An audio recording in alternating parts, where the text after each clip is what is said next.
The Center for Women's Global Leadership, which we started in 1990, was understood as a center that would help develop the leadership capacity of women globally, not necessarily in government leadership like Center for American Women in Politics, but women who were taking leadership. I asked, in founding the center, I asked that we start on women taking leadership on human rights and women's human rights in particular. And that's ended up being the theme forever, although at first it was meant to be for 3 years. But it has several major focuses, one of which is doing things that enhance women's individual leadership through leadership trainings, development, that enhance the strategies of women globally on global issues. So we've done a lot of work of bringing women together on consultations, initially primarily on violence against women and looking at how to put violence on the human rights agenda. It also does work with the United Nations around these issues. So we work both kind of at the grassroots training level with individual leaders, but we also work in helping them to access the international arena, and particularly the UN, which has led us to also be advocates ourselves in the international arena. And then we also do student work on campus where we involve students in this work and hopefully help them have a more international understanding of their work. Well, how do you do it? How do you do it all? Well, when we first started, we were kind of in the dark. What is this going to mean? But I think the core programs have been really finding ways to bring women together. It really started out of the connections I had in the women's movement globally already. I had been thinking about this work for a long time. So we built on connections I had with women in other parts of the world. And we also built on the connections that graduate students from around the world who came to Rutgers had. And we brought them into it to really try to understand where are the women's groups in other countries, what are they looking at. Now, we've been a part of that for 25 years, so it's a lot easier. We go to the UN, we already know who the other players are, what are the organizations. The work we did initially was very much on getting women's rights understood as human rights. Now we're working in more specific areas. So some of the current work is looking at, for example, the issue of violence, gender-based violence in the workplace, and there's centers doing some work with the ILO, the International Labor Organization, on a convention that we hope will be binding and useful for work. We're working with labor unions. So as the work has evolved, people come to us also, and we come up with different strategies for doing this work. What would you say is the biggest impact that the Center for Women's Global Leadership has had? Well, I think our biggest impact came really pretty early, was in the early 90s in establishing the idea that women's rights are human rights. This is an idea that grew out of the global feminist movement. I date it back to 1985 in Nairobi in the Third World Conference on Women that the UN held. And many women in different parts of the world began to think about what would it mean to frame this. So we were kind of the coordinators of a strategy at the World Conference on Human Rights in Vienna in 1993. And I think our biggest impact, we didn't even know it was going to be our biggest impact, but was making that idea visible and understood around the world with a world tribunal of women testifying about abuses and showing how they parallel other human rights abuses, but are invisible because they happen to women. And much of the work since then has been to continue to develop what does that really mean. So we had testimony about rape as a crime in war.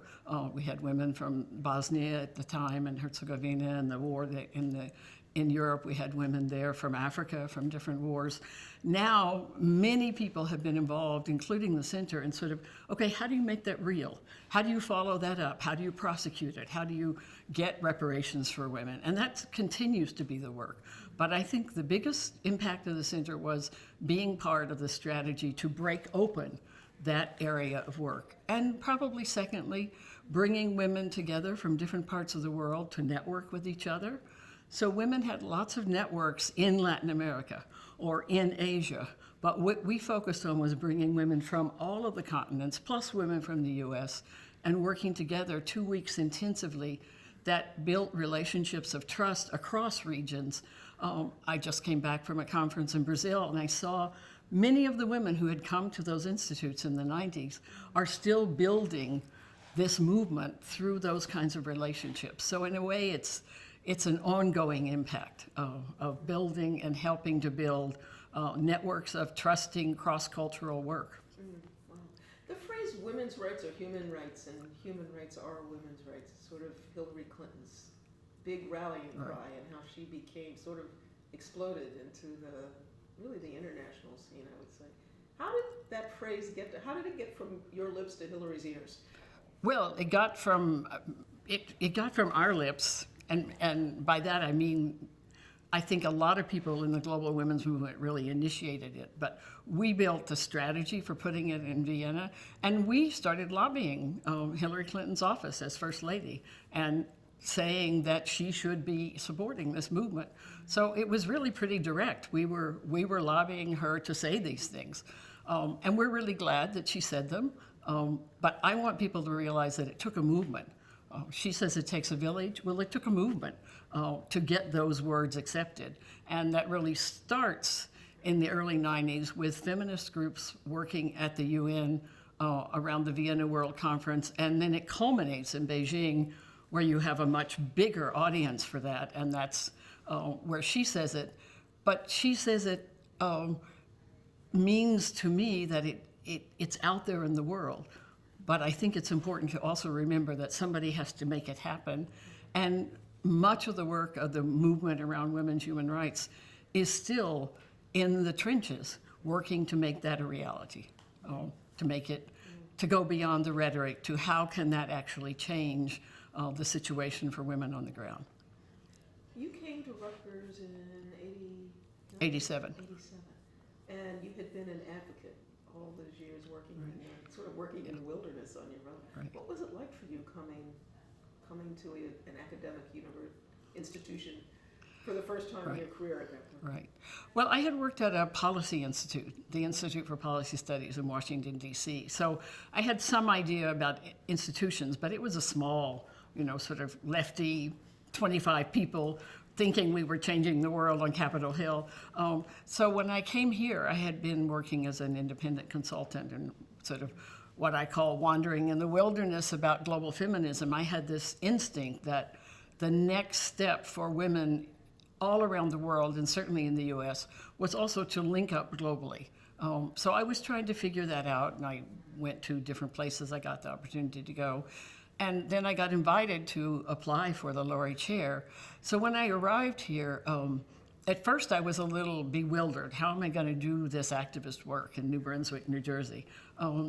But what really brought me here was the center of power that women already had. And I would never have come here. The Center for Women's Global Leadership would not exist at Rutgers if there hadn't already been the Center for American Women in Politics. There hadn't been a Mary Hartman, Dean of Douglas College, creating institutional ways to bring new ideas. So I think Rutgers was already one of the leading women's studies programs. So there was already a sense that women here were not only doing feminist work, but they took power seriously, and they took the power of the institution seriously. And they used it to bring in projects like me, who was not an academic, I'm still not an academic, but was a theorist and a writer, and someone who, as an activist, saw the potential at Rutgers to widen the ideas I was working on in the movement. The first year and a half, I didn't expect to stay here. I thought it was a 2-year appointment. And when Mary Hartman proposed that I stay and create the center, I was a little nervous at the beginning because I thought I'll lose my activist edge.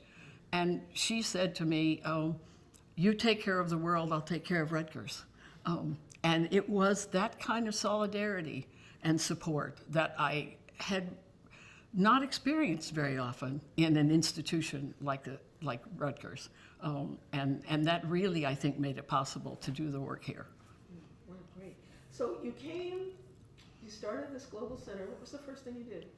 The first thing we did was we held, Well, the first major thing we did is we held what we called an international planning meeting.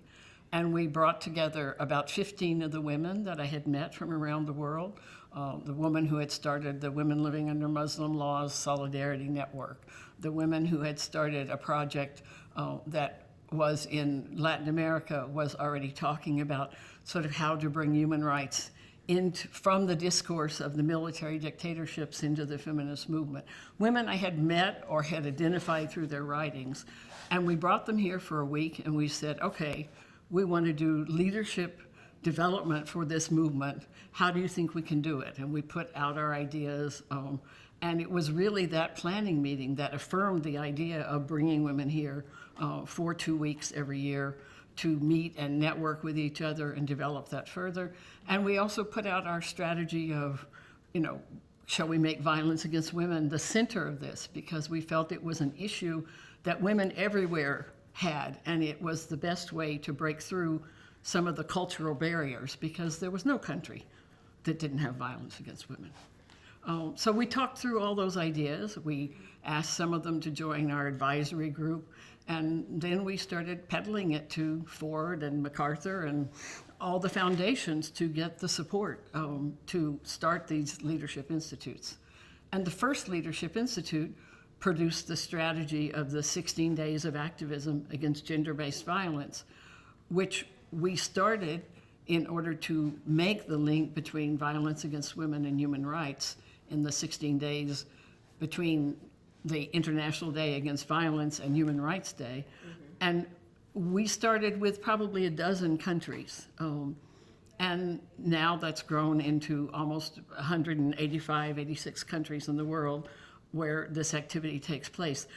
We didn't know that that would take off. I mean, I think the thing is that for me, the strategy has always been consultative. If we talk with the women we want to work with and think through our strategies together, then we can play our role. And our role has been as a catalyst, but it's not separate from all the groups that we work with around the world.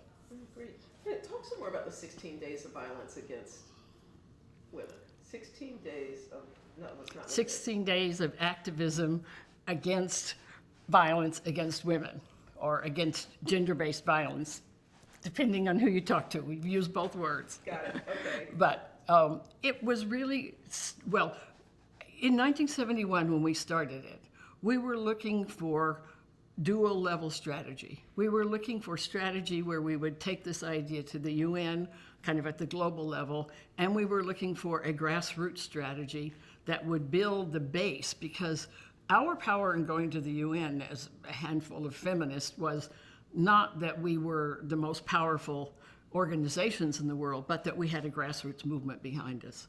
So the 16 days was the grassroots strategy.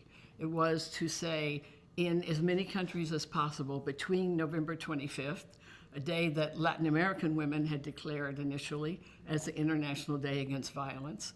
So we started by taking a day from Latin America, not from the North, and building up to Human Rights Day, December 10th. We said, as many activities as you can do in those 16 days to show why violence against women should be understood as a human rights issue, and bring awareness to this linkage and what it would mean. And we had been doing and experimenting with doing sort of hearings, tribunals, speak outs. So we suggested that, but we also said, do whatever makes sense in your country. And so it started very much as a international campaign with some common themes, but in which people did whatever activity made sense to them. They focused on whichever issues of violence were most relevant to them. They focused on protest, or they focused on working study groups, whatever they could do, because the conditions, of course, are different in every country.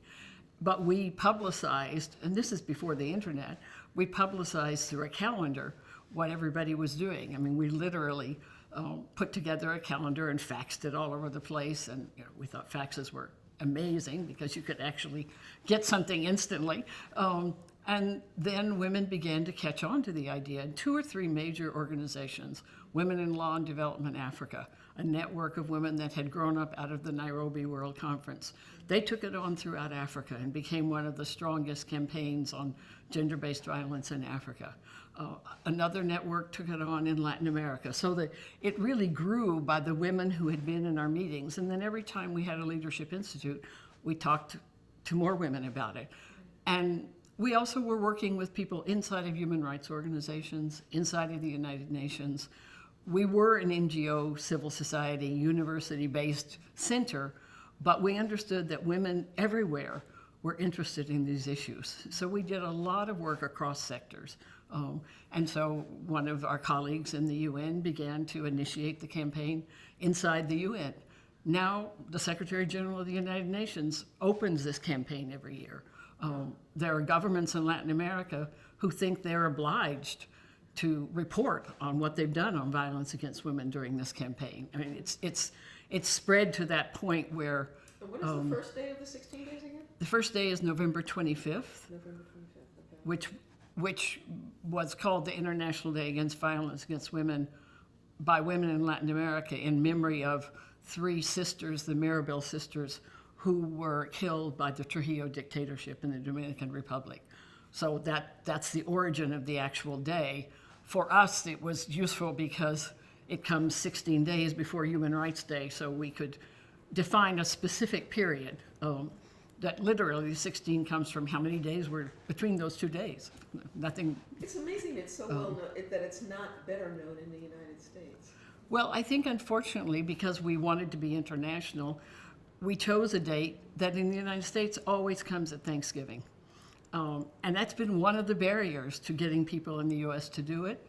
Second barrier, and I complain about this all the time with my colleagues in the US, is that people in the US don't tend to respond to things initiated outside of the US. So even though we're here at Rutgers, they see it as an international activity. And I think we're getting better about that, but it's taking time for people in the US to see ourselves as part of a global activity. But it's not a good timing on campuses. It's not a good timing in the United States. I understand that. Yeah, right. totally. Yeah. So tell me about the students.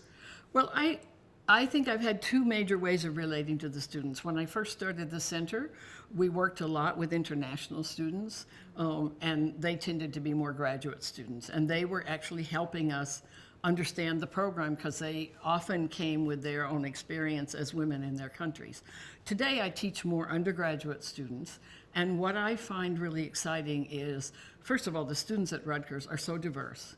And they come from all over the world, if not their generation, their parents or their grandparents. And so they're very ready to hear about women in other parts of the world. And we get a spark that I think might not happen in some places where they're more distant. And many of the students I've had have gone on to major in women's studies, have gone on to get internships working with groups internationally. I'm really happy that some of my early graduate students went on to be on UN human rights committees. They've gone on to be really active in the field. And it's one of the wonderful things about teaching here is that there's opportunity for really influencing lives, and they are ready I don't teach students who don't want to be here. So I get the students who are looking for something to do more in the world, and I find that very exciting. How important do you think, Doug, you came in '87, it's just actually the year after I think the faculties had merged, although you probably didn't even grasp whatever that meant. I didn't at the time. Yeah, right. Yeah, right. Did you sort of feel a sense of of the earth moving under your feet as the faculty began to shift into more of a Rutgers-focused thing? Did you feel any loss of an institutional base as the faculty merged? I think I didn't experience that because the faculty that I was relating to were mostly the people who were coming together for women's studies. And I didn't even realize in the beginning that they had been in different colleges. And I was affiliated first with the Women's Studies faculty and then with the Blaustein School of Planning. So in both cases, I was never affiliated with anything except Rutgers. where they were already together and where they had pretty strong sense of why they wanted to be together. So I think I didn't feel that, but I certainly felt later in the 90s and in the early 2000s, the sense of threat to Douglas as a women's college. And I think the fact that it didn't have faculty any longer probably did contribute to that, even though I hadn't realized it, because then there began to be this sense that it was all for Rutgers. And I felt the women-specific nature of Douglas was actually very important. And I think they've found ways to rebuild that, but not having a separate curriculum of Douglas and faculty certainly affected the identity of that. Right, okay. So do you see a challenge that's facing the college at this particular juncture in 2016 as we're on the cusp of, fingers crossed, the first woman president being elected? Well, I think there is a challenge to all of us who've worked in kind of women-specific areas, and I include myself. Of course, we work with men all the time in different organizations, but we have had an identity as women-specific places. And now I think we are being challenged to see how to take that work into the world and open more to men. I believe men should and can be feminist, and I think more of them are willing to, and that is exciting, but it also challenges some of our women-based identity. And of course, the transsexual world is challenging women-based identity, so I think we have to be constantly updating how we talk about. I mean, most women in the world still experience a very gender-specific reality, and we must address that. But at the same time, I think we need to find more openings. I find myself going back to calling it feminist, because when you call it feminist, it's no longer identity-based. It's open to anyone to be a feminist. To me, feminism is a politics. And in some ways, we said women's human rights, we said women's leadership, because the world was kind of battering us down as feminist. But if we lose the politics of a feminist, or whatever word you want to use, a pro-woman, human rights-based, a womanist, different words that we've all used, we still need to have that politics to understand that the mission is not just women's identity, but about a world. How do you define a feminist politics? Well, that's a tough one now in the days of feminisms, but I think I go back to a couple of things that I find really helpful. First of all I think feminism has to be about understanding the structures of power, and it has to be a critique of any systems of power over. And so in that sense, it's, to me, very interconnected with race, class, and all the other issues of power. Secondly, I think it's about putting the experiences of women at the center of your analysis and understanding. And that, again, requires thinking about many different women. We used to say the experiences of women as if it were one. We know now it's not one. But yet, if you put the experiences of women at the center of the analysis, for example, in human rights, I always say, ask women, where did they feel the greatest violation of the human rights? It's almost always around either reproduction or violence. That's a recentering of human rights around women's experience. Now, men also experience violence and threats to reproduction, but those issues were left out because women were not at the center of the first definitions of human rights. So it's not that you leave men out, but that you see the issue differently if you start from what are women's experiences and what are diverse women's experiences, which leads us to the intersectionality. To me, and then what are the institutional powers? What are the ways the institutions are built around those differences, and how do we respect diversity but tear down discrimination and institutional domination based on difference? How successful do you feel Rutgers has been at that over the last, since you've been here the last, 32 years, 33 years? Well, if you asked me how successful the whole institution would be, I could say the glass is half empty. The institutional changes are so difficult. If you ask me how successful has Rutgers been in allowing and nurturing a series of feminist institutions that I think overall do make a difference in the world, I think we are shifting. We are part of shifting the way knowledge is understood. I think that the ways in which our research recenters some of these questions, the way in which the Feminist Art Project had this fabulous exhibit on the Fertile Crescent, bringing women's art from the Middle East to the entire, not just Rutgers, but to Princeton, where Rutgers is teaching Princeton about what women are doing around the world. I mean, I think Rutgers has been phenomenal in allowing the space and giving us the opportunity, but it hasn't changed its own structures very much. That we all understand, changing a hierarchical medieval institution like a university, it's going to take a few more years, but I think that there's seeds of that are sown here. Why is it important to have a Center for Women in Art here? Well, As part of this consortium. I think the Center for Women in Art is such an important part of expanding the consciousness of what and how we see culture in our midst.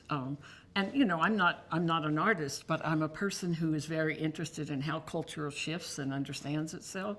And so I really think what they bring, I have them come and speak to my students every year, so that we can understand the way the cultural artifacts also are a part of shaping our notions of what female and male positions and possibilities are.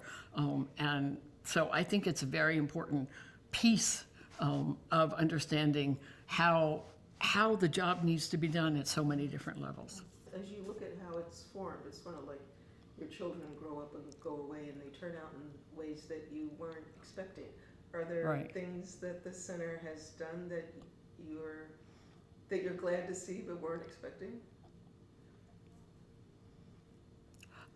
Interestingly, I think that the center has, with Radhika in particular, integrated itself into some more parts of the academy that, because I wasn't an academic and she is, I didn't even see. So she institutionalized a course where they take women to the UN. Now, I was always bringing interns and students to the UN, and that was a part of their learning experience, but I hadn't actually imagined building that into the curriculum, because I don't think like an academic about the permanent curriculum. Or she's certainly done work on thinking about the macroeconomic structures and how women are affected by that I wanted to see, but it's led to coalitions with groups, not women-specific groups, that maybe I never imagined, you know, sort of beyond the human rights world and into the economists and so forth. So each person brings their view of where women's leadership, and we said women's global leadership because what we really meant wasn't just leadership on women's issues, but how women view the globe and where does that take us? So starting from human rights, she's evolved more into the economy and the economic questions. Krishanti brings another history of different kind of cultural institutions and has worked in the West Coast. And so I see her kind of interpreting that leadership in some other ways. I think that that's probably good, but, you know, I still have my old core, you know, of networkers that is my vision of my period, but it must move on. Yes, Yeah. yes. The world turns. Yeah. The world turns. So if you were asked to sort of assess the impact of the Institute on Women's Leadership, the core group of the consortium, on the university and the world, how would you answer that? Well, I think the consortium's impact in the university is probably clearer to me than the world as a whole, but has been to really bring a concerted power base to the different varieties of institutions that are a part of it, so that we don't just operate as separate or competing groups, as I see in other universities often happens to the different women's units, but it really brings a concerted presence. It gives us a place to strategize together, to understand that the survival of all of us is part of our survival, and I think it's made the university look up and see that this work is bigger than it imagined. So I think the impact in the university has been very powerful and very good. The impact on the world tends to be more through the units. I think but the fact that we come together, I mean, if I think about impact in the world, there are many different ways, but for example, by being really connected through the Institute, people who've come here in my programs learn about the Women's Studies program. They learn about other centers and institutes, and they often end up working with some people in the other centers and bureaus, which if they just came here and we didn't have a consortium, I think it would be less likely to happen. The first day we give them consortium brochures and they find things they're interested in. And you know, some of the women I worked with have ended up working on women's health with some of the other faculty here. And so I think that it builds that potential for spreading out and multiplying the effort. It's certainly a more, I mean, I've never been in a room with a group of women who work cooperatively like that. It's a real sort of joy. Exactly. I mean, my home institution is not like that. Yeah, I don't think very many are. I really think that that's one of the things that, well, it didn't attract me to come here. The 2-year offer attracted me, but once I came here, that kind of collaboration and cooperation, even before the IWL was formed, was a mode of working here. And I had spoken in women's studies programs all over the country in very different ways, and I had never seen that degree of collaboration. So it did help me want to stay when I got the opportunity. So you were here before the IWL was formed? Yes. Okay, so tell me that story. Well, tell me what it was like. So. Probably everybody has their own memory, but my memory of the IWL is that Mary Hartman, who is the grandmother of all of us, and probably had her hand in the founding of at least half of the units in the IWL, were in some ways founded by or under the tutelage of Mary Hartman at some point.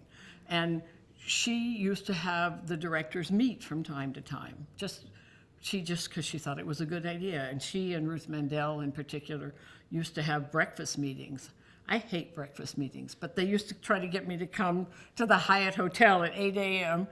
and we would have breakfast meetings. And I remember one time the three of us saying, Mary Hartman, Ruth Mandel, and me, wouldn't it be great if we built something on this? And I really think Mary is the originator of the idea because she saw the power of what was an informal collaboration. And she was looking to move past just running Douglas College. And she proposed the idea. Carol Smith was at the IRW. There were only about 5 of us at that point. And we had this collaboration. And she said, let's institutionalize this. We first wanted it to be a school for women's leadership. We actually envisioned something more like the Kennedy School, you know, the Rutgers School for Women's Leadership. We had a much bigger vision. We couldn't get the funding for that bigger vision, and the university had very strict rules about how you could be called a school, which, you know, were much too complicated. So we had to give up the school idea, but we kept meeting, and that's how we birthed in the early 90s, not long after I came, but it didn't exist before I came. I remember being part of those initiating conversations with the 3 or 4 of us, how to build this into an ongoing institution. Were you there on the day that the 2 buildings on Writers Lane? Were you there on the opening day? Oh yes. Not only was there on the opening day, the story is the first building on Writers Lane was the first building on Writers Lane was an old house, like all of these buildings at Rutgers, that was being remodeled because the Center for Women's Global Leadership was in the basement of Voorhees Chapel, as was the Institute for Research on Women, the 2 groups that are in the first building. And the building was being remodeled for us. And about a month before it was to be opened, there was a fire, and the building was so damaged that the insurance company said, better to take the money to build something new. And that's how we were able to build the first new building. And then Mary Hartman, of course, continued to raise money for another building. But I think almost all of us started in the basement of the chapel on Douglas College, because those were the rooms that Mary Hartman had as dean to give to women's studies, to the Institute for Research on Women, to the Center for Women's Global Leadership. At least the three of us all started in the basement. And then gradually we were able to move into these buildings. Mary Hartman taught me the power of money and property, because men from the university would come to those buildings after they were built, and you could see they got a whole different idea who we were by the space, because space in institutions like this is power. And I would never have built buildings. You know, I'm a global activist. I would never build property. But I am so grateful that I was in an institution where somebody saw that as part of the vision for making the things we wanted to have happen. That's a great story. Thank you. Right. Yeah, there's great stories behind all of this that probably only Ruth and I are left that really remember all of that. But, yeah. Wow, that's great. Oh, Mary remembers a few. Well, Mary remembers, yes, but hopefully you've interviewed Mary. Interviewed her twice. Of course, And I yeah. feel like I could No, I meant the remember ones who her are still here years. on campus, but The ones that are still on campus. No, but Mary, you definitely, you have Mary. And I mean, this may be what you want, but I think Mary nurtured everything. And Allison was the perfect next director, because she saw that base and she said, now it's time to fly. Her first strategic plan was called Blue Skies. I mean, it was a strategic plan, but she called it Blue Skies. Now how are we going to take this base that you've all built, which was much more focused on the separate units, and take it to some new places? So the new health project, the new media project, the chair for Gloria Steinem, these were all things because Allison came from outside and said, you have something amazing here, but it's time to take it out, take it up. Take it into the world. Take it into the world at another level. Right. Yeah. Wow. Yeah. As you observe the other centers, are there, what do you observe to be their impact on the university? Well, I think the Center for American Women in Politics is, of course, the oldest of the units and probably the most impactful in terms of the nation. And I think COP has really been able to show the university how important solid research and information on women in politics is. And I've seen it go from being at the margins to at the center of the discussion and the quality of the work. And I think you see now new centers on women in politics, and they all look to COP as the model. So that's probably the clearest and the easiest, and the powerful women. Students meet all the powerful women of the U.S., occasionally from the rest of the world, through COP and what the programs that they do. I think the Center for Women in Work has actually produced a lot of information that I see, for example, in the press. I see in the New York Times work that they've been doing. I see through the media more. It's not an area where I've been in their programs, but I see how they're, again, looking at what is the situation of work in the world today, and where are women. So I think it's certainly had a public presence and visibility. And the Center on Violence through the School of Social Work is now involved in developing guidelines around sexual assault on campus that are being used by the federal government. So they're newer, but I can see that their work is also beginning to be influential in the world and how we look at these issues. And I think that's kind of the model here, that the centers and institutes are the bridge between the academic, theoretical part of the university and the public world, and in public policy, and bringing together how ideas and strategies and actions affect each other. That's probably another one of the hallmarks of the IWL community. We do bridge theory and action. And to me, that's very important because that's central to all the work that I care about. Right. What happened to the Women's College at Duke? It got merged like so many of them. And the only good thing that emerged is some of the women's college activities got taken up by women's studies. And the women's studies community still thrives, but it's not the same as a women's college. It's the college as a separate environment is gone. Right. Wow. Yeah. I mean, is that a good thing? Net good or net bad? I would say it wasn't good when it happened, but it seems to have been what's happening everywhere, and probably by now, I don't know if I think it's net good or net bad, honestly. I didn't want it to happen, but I wasn't. I'm not a big donor, so I wasn't having any influence. You were an undergraduate? I was an undergraduate. And so what was the name of the women's college then? It was called the Women's College. And at the undergraduate level at Duke, where Duke University, Trinity College was the men's college, and Duke University Women's College was the women's undergraduate college. And the women's undergraduate college was much higher academically than the men's undergraduate college at that time, because it was more exceptional. I'm sure it probably still is a predominantly white college, but it's... Oh, it's changed. It's changed even in the 25 years I've been here. In what way? In the visibly racial diversity, I think the state of New Jersey has changed, that its base probably has become more and more immigrant population. And the Rutgers has done with students what we don't think it's done well yet at the faculty level, which is to really diversify the student body to represent the state.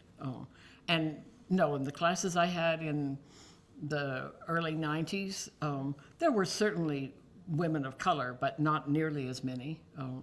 And I think that both the university and the state have changed, and that has become really much more dynamic. And it's also changed in the sense that the world has changed. I mean, looking back at those pictures and the remnants of the old women's college idea of, preparing you to be a good wife, to be a good entertainer, to be a homemaker. Those were opportunities, as you show in the film, but the world isn't like that anymore. Women now know you have to go to college to be prepared to work and make your own way. You aren't assuming that you're going to be the second breadwinner. And I think that has also changed the seriousness of the students in terms of, at least the ones who really care. They're not just there. They understand that they're there to figure out how to go forward in their life. And in women's studies, they're there because there's a part of them wants to do something in the world as a woman or change the world in some way, which is for me, a very privileged group to teach. I'm glad I've always taught students who wanted to be there because they want to see a better world. Right.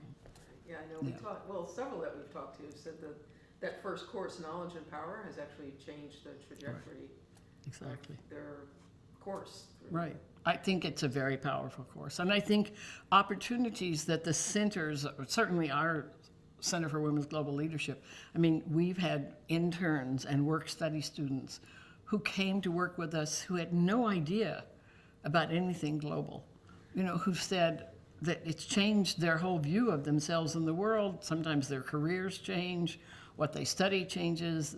They become women's studies majors, but they also want to go on study abroad. They also want to, get a chance to go to work in some other country before they settle down here. It's really broadened their opportunities, and I know that's happened with the Center for American Women in Politics too. That just opens up the world to them.